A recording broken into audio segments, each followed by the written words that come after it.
Magkaiba yung sistema ng pag-off ng isang automatic transmission at ng manual transmission. Normally, sa manual transmission, bago natin i-off yung engine, dapat nasa neutral yan. Yan yung kinakalog-kalog pa muna natin bago natin i-off. Sa automatic naman, kailangan nasa park. Okay? Ilalagay mo yung shifter sa park bago mo papatayin yung makina. Kasi may mga sasakyan na hindi mo matatanggal ang susi pag nasa neutral at pinatay mo. So kailangan mo muna siyang ilagay sa park para matanggal yung susi.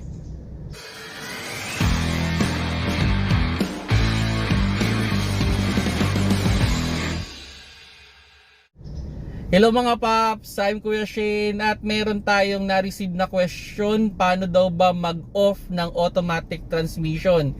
Kailangan daw bang ilagay muna sa neutral at i-off bago ilalagay sa park? So medyo nasana yata to sa manual transmission na kotse, ano, na nilalagay muna sa neutral bago pinapatay. Okay, to be sa mga naka-automatic transmission, additional information lang naman to. So, pag kayo ay mag-o-off ng isang automatic transmission, kailangan yung shifter ninyo ay nasa park palagi.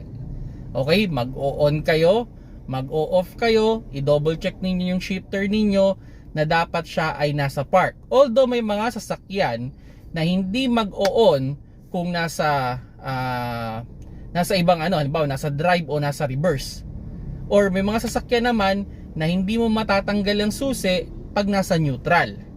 Okay? So, kaya ang idea dyan mga paps, pag kayo ay mag-o-on or mag-o-off ng sasakyan ng automatic transmission, kailangan laging nasa park yan. Okay, tanggalin natin yung idea ng manual transmission na dapat nasa neutral. Kasi 'di ba, yung iba pag halimbawa sa manual transmission, may mga sanay na driver na pag nag-off ng sasakyan, nakakambyo, nasa first gear, bawa naka-incline sila. Although tama naman 'yon, iba naka-reverse. So depende dun kung ano yung posisyon ng sasakyan. Tama rin naman 'yon sa isang manual transmission. Ang problema lang doon, kung hindi familiar yung susunod na driver o yung ibang driver, minsan kumakadyot. And sa mga automatic transmission naman, normally, hindi mo yan mai-start pag nasa drive or nasa reverse. Okay? Nasa neutral, may mga sasakyan na pwedeng ma-start.